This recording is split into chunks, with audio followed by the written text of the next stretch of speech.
those of you taking notes, I've titled this message, By Invitation Only. And so that's what I'm going to call it. We're going to be looking at a chapter or a section of a portion of Scripture in the book of Acts. But before we do that, I want to kind of go back to the summer of 2005. And I don't know where you were in the summer of 2005. I don't know what was happening in your life. But specifically, I'm going to go back to a date, June 28th, 2005.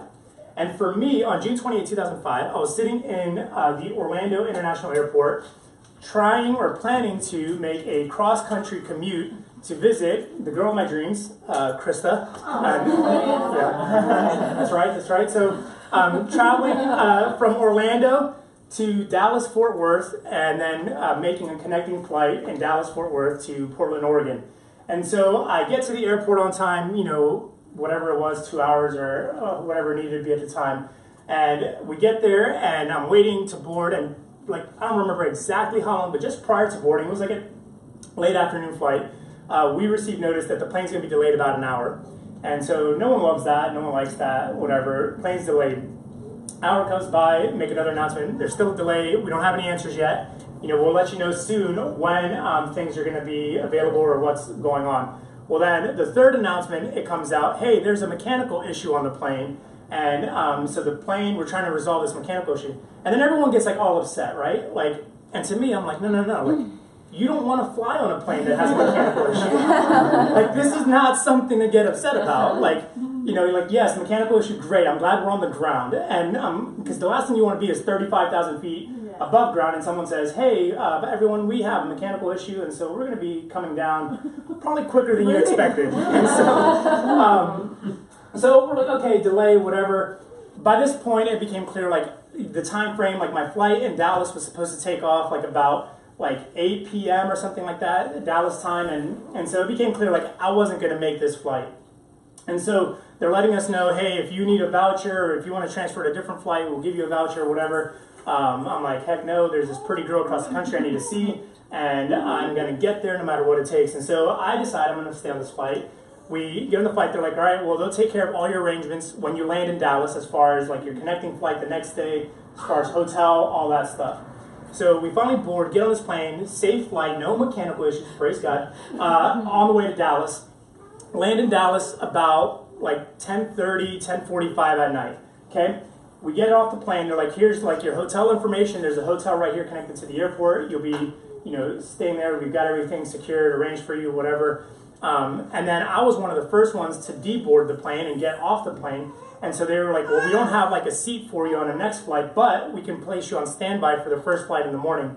And so I get off, and I'm the second person placed on standby, so I'm feeling pretty good. 2 people, it's an earlier flight, so that means, someone that has kids is going to miss this thing, and I'll be able to get on, and that's just how life works. And so, so I sleep in, I'm like, I don't really need to rush to the airport or anything like that. I get there about an hour before because I don't have my bags because they kept my checked bags, so I just have a backpack. And I arrive to the airport, get to the check-in, and get my standby ticket. And the clerk or whatever they're called at the desk tells me, he's like, hey, here you go, we have you, Mr. Ortiz, you're number 18 on the standby. And what I said there, I won't say here, but I went, hold up, kind of like this, hold up, how did I go from 2 to 18? And he's like, well, I don't know, what do you mean? And I said, last night when I got off the plane, I was number 2 on standby, and now you're telling me I'm number 18? Had I known, I would have, what happened? And he's like, oh, well, what time did you land, sir? I said, I don't know, 10:30, 10:45. He says, oh, our machine resets every night at midnight.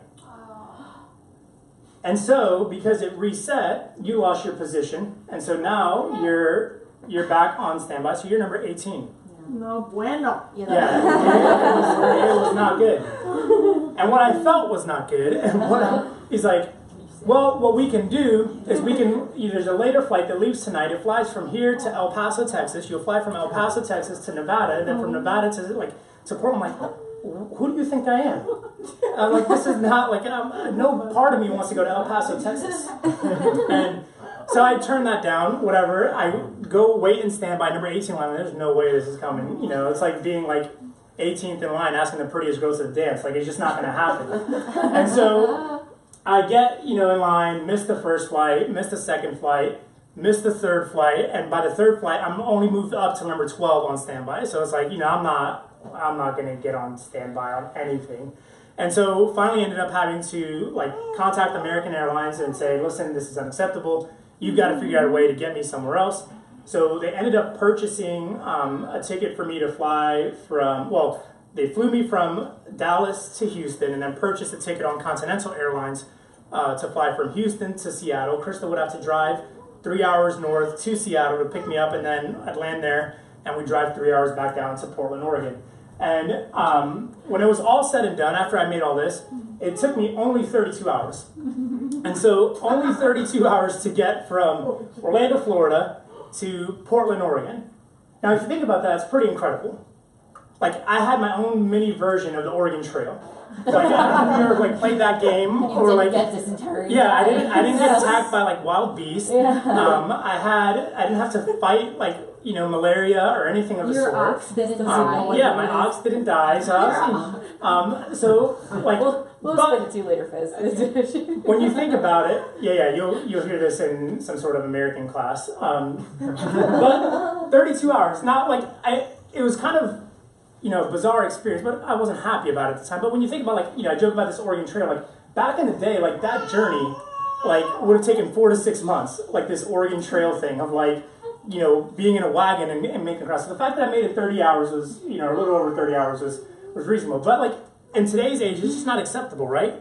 We live in this microwave society where I don't know many people in the world who put something in the microwave for 30 seconds and then walk away because it's taking too long. How many of us do that at work? You take a break, I'm gonna pop this in the microwave for 60 seconds and I'm gonna go back to my computer, go check a text message or check social media because I cannot wait 60 seconds. And so we do that all the time. We live in an internet age, right? So we have access to information. We hey Siri, and then all of a sudden we have whatever we want at our fingertips. Google, Amazon. If you want here in New York, you can get it today within 2 hours at no charge on a lot of items. If you want it within an hour, you pay $5 and tip someone $2 and you've got it in an hour.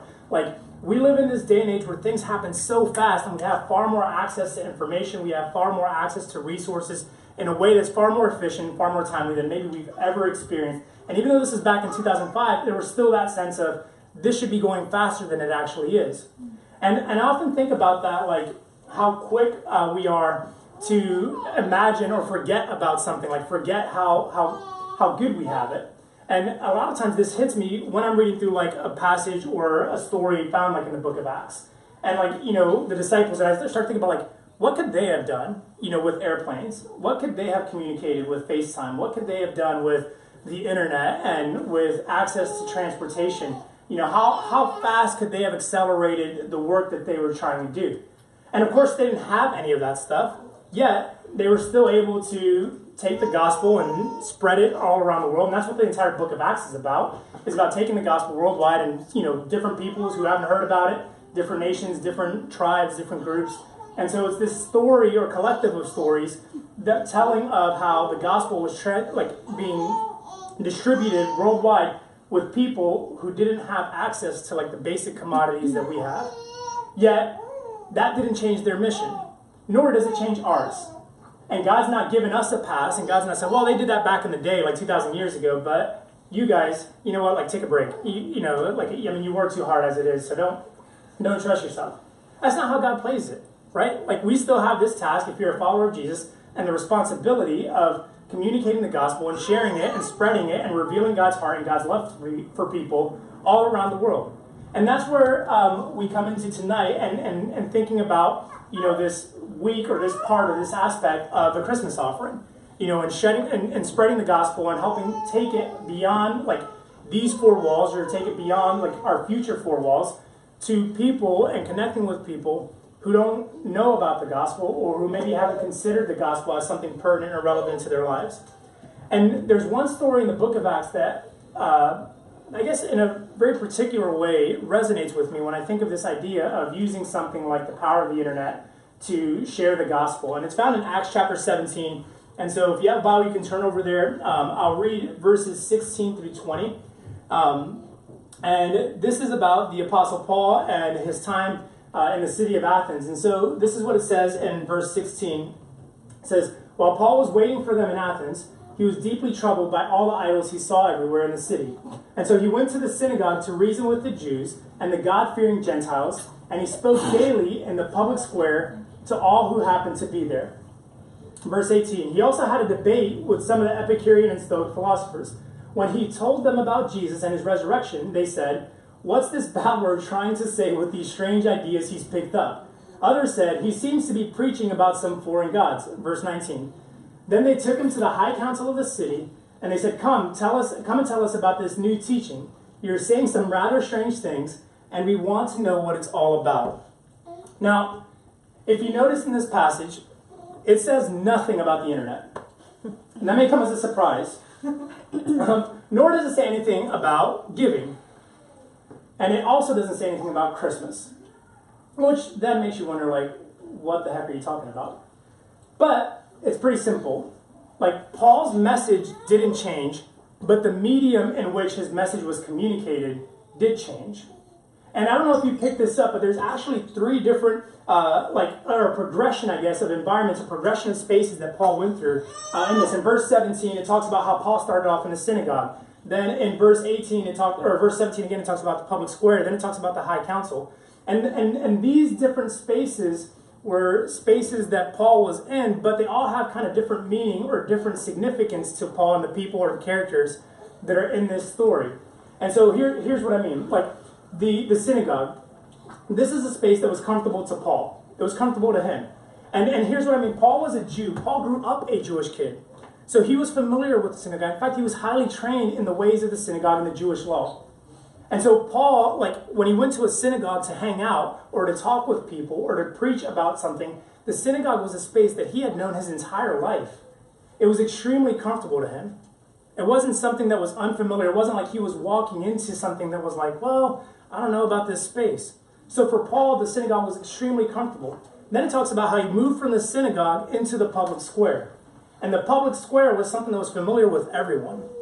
A public square was a place of business. It was a market. It was a place of community. It was a place of connection. It was a place where everyone in that town and the surrounding areas would gather together to do business, to talk trade, to negotiate, to hang out, to connect, to gossip probably, because gossip's been around since forever. And so they did all of that like in this public square. So it was a space. It wasn't unique or specific to a single person, but it was a space that was familiar to everyone. But then there was a third space, and it was the high council. And this was a space that was comfortable to them. Like, it wasn't a space that Paul was comfortable with. It wasn't a space that everyone had access to. It was a space that only a certain group of people were allowed to be in. In fact, you could only get there if you were invited in. It was a by invitation only event. And so when Paul was out talking, these people said, hey, you come back with us. This is where we talk about our ideas.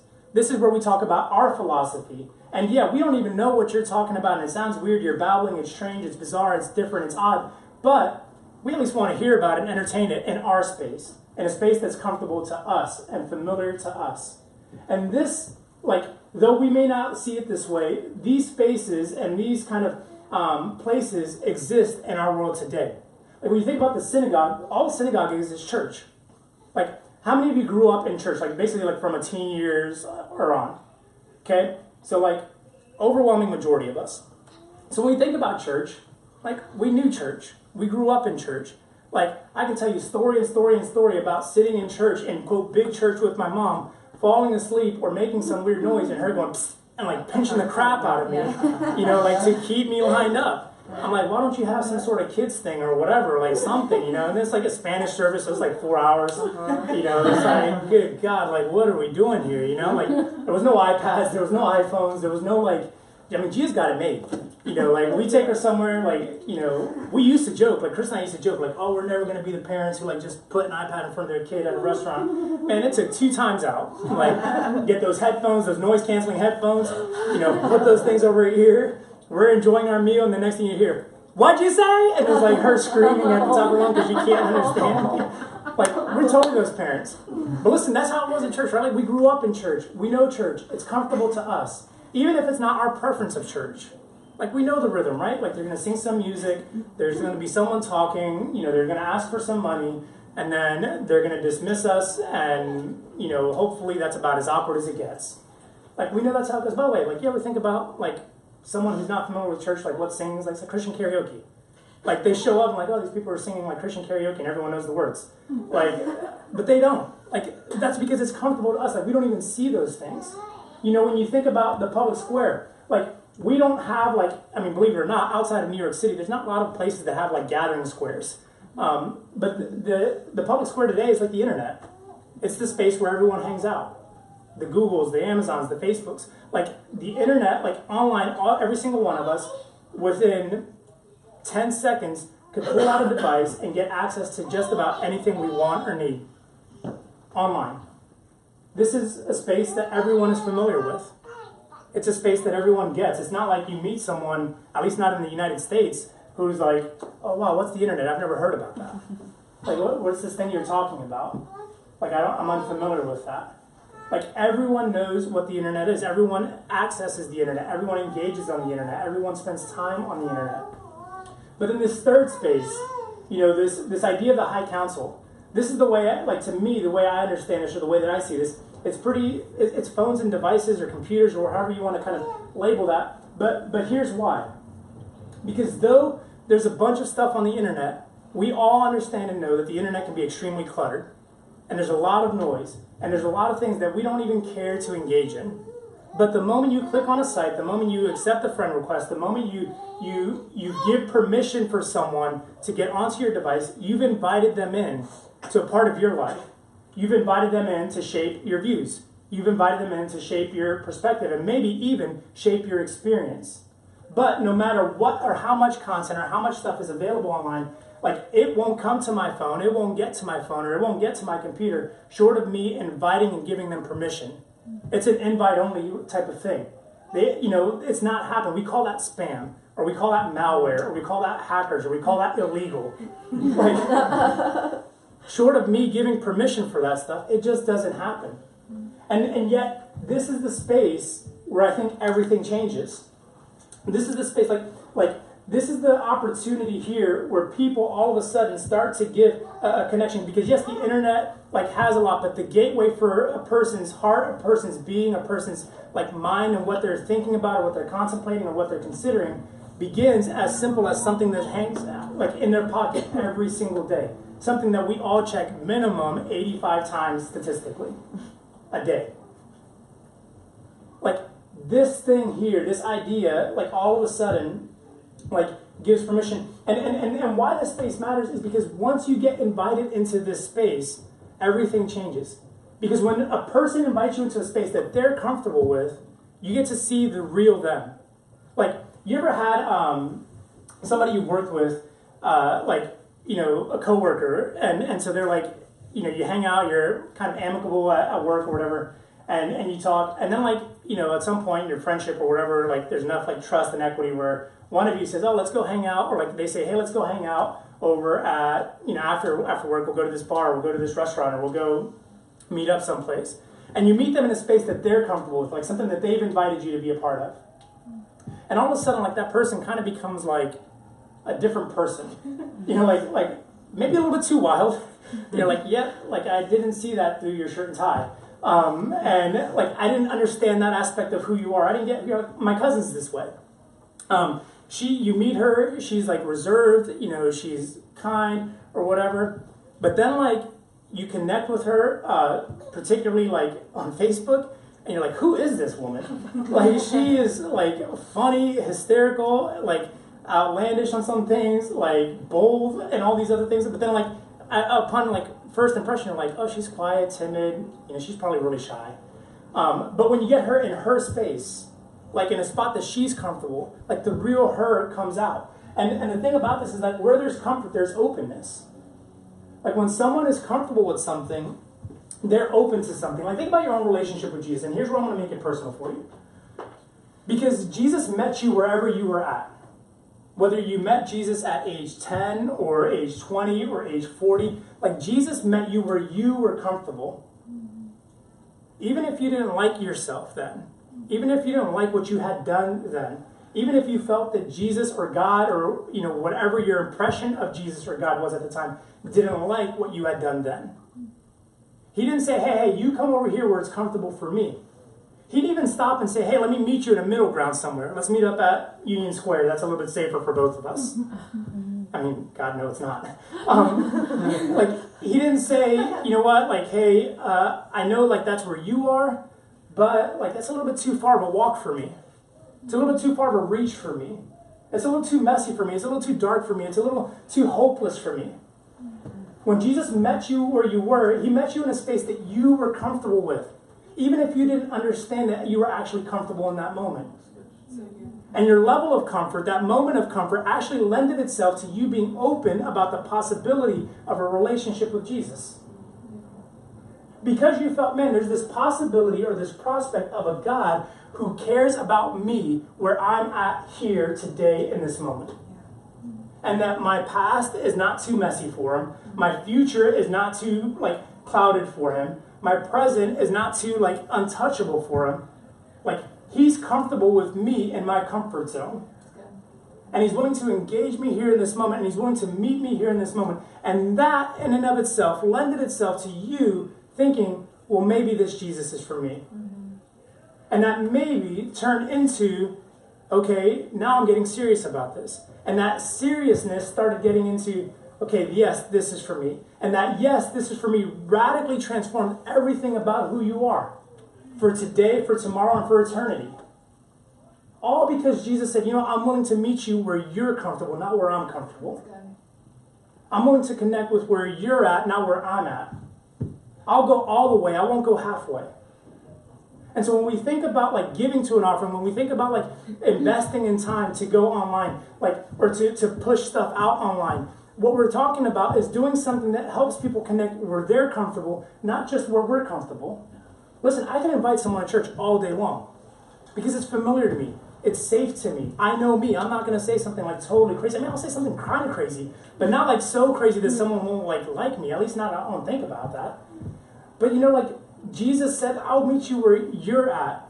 And so practically speaking, here's the thing that's kind of mind-blowing in this.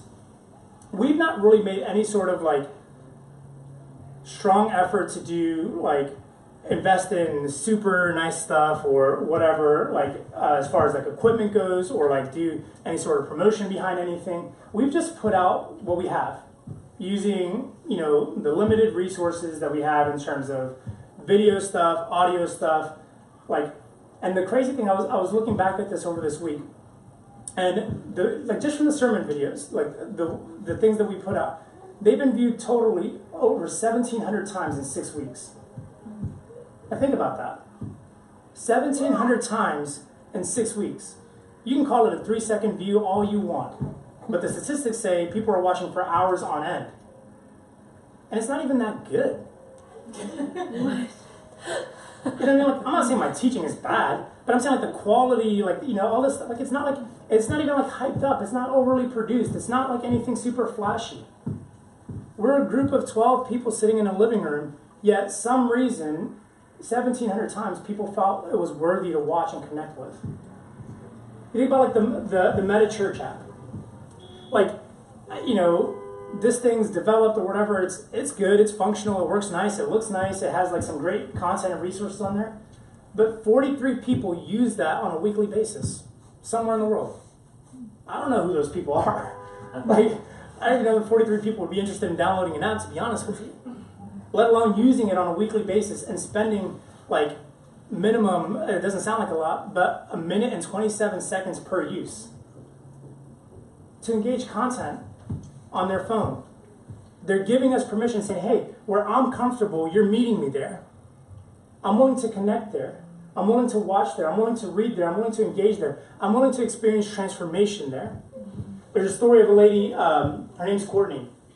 And Courtney lives in Bayonne, New Jersey, which is, I think that's how you say it. I don't know anything about Jersey.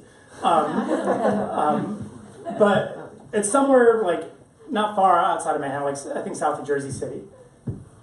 Courtney found Meta Church because I posted a video on LinkedIn. One of a mutual contact that we had liked it. She saw it, thought like the title was relevant to us. It was during the Braving the Wilderness series.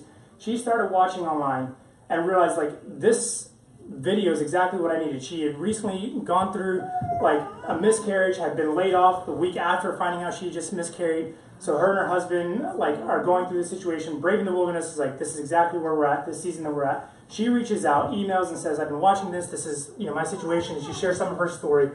We went through the loss of a child a year and a half ago. Krista wrote through that process of what God did in our marriage, what God did in her, spoke to her through that. I was able to share some blog posts with her. She ends up finding like, this is exactly what we need, my husband and I, in this. And so every week sending like weekly updates. This is what's happening. This is what God's doing. This is what God's doing. 6 weeks ago, I didn't even know this lady. But because we provided a resource or a connection that would meet her where she was comfortable, it lended itself to a relationship where now not only is she watching and tuning in every week, not only is she like a part of what's happening in terms of like reading devotions and connected, like she's actually even started financially supporting the church. Amazing. Wow. But how bizarre is that? And we haven't even tried. Like, this is the thing that's so mind-blowing to me. And it's easy to look at this and it's like I can share these stories and bridge like these connections. But the reason we do this is because it's really simple. If we can connect with people in their space, they'll be open to joining us in our space. It's that simple. If we go the extra mile, if we make the commitment, if we make the effort to say, I want to connect with you where you're at, where you're comfortable, no matter how sketchy it is, no matter how odd it may seem, no matter how bizarre or how wild it may get. And I'm not talking about like risk your life or jeopardize something, I'm not like, we always think of these like bizarre extreme scenarios like, you got bigger issues, that's your crew.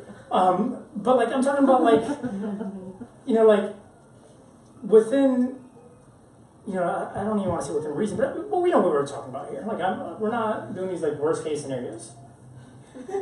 Like, if we connect with people, like, in a space, like in their space, they'll be open to joining us in ours. And this is what happened at the end of this passage in Acts 17, verse 33 and 34. Paul goes and he discussed at the high council, and it says that ended Paul's discussion with them. But notice this. But some joined him and became believers. Not all. Not everyone. That's okay. We're not expecting, as soon as you put this on the internet, the whole internet's going to get saved. That's not what we're talking about.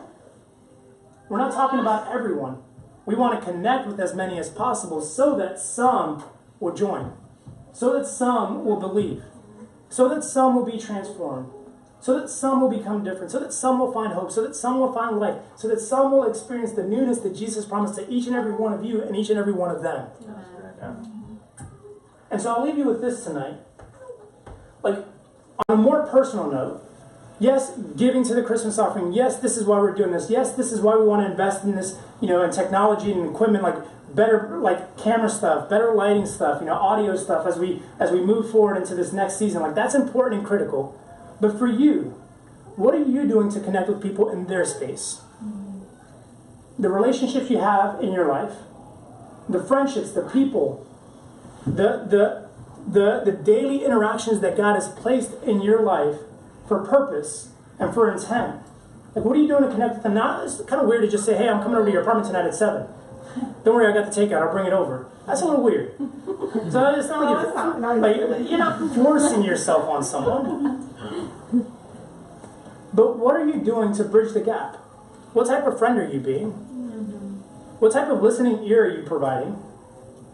What type of advice are you speaking into their circumstances? When someone just kind of passes and just says, oh yeah, I got I just found out I lost my job, or I found out this situation happened in my family, and they're expressing something about their space, about something they're comfortable with, even if it makes you feel a little bit, oh God, I don't know what to do. What do you do to build that bridge? What do you do to connect with them there? When they talk about their personal life, yeah, it may not be something you want. Oh man, I got so drunk at SantaCon this weekend. Awesome. What else did you do? Because that was just Saturday, right? So what else did you do? What did you do on Sunday? Like, anytime someone tells you something about their life, they're telling you about their space, they're telling you about what they're comfortable with. So follow up on it. Ask a question about it. If they share something that was critical to them, like a week passes, 2 weeks pass, follow up on that. Hey, didn't you mention like a couple weeks this thing was going on? Like whatever happened with that? Like build the bridge that creates safety and community where they say, you know what, like I like that person, I want to invite them into my space. And yeah, they're a babbler, yeah, they've got some weird things, but you know what? It's worth listening to. And maybe, just maybe, some will end up joining you on the journey that God has placed you on. Let's stand and we'll pray to wrap up tonight.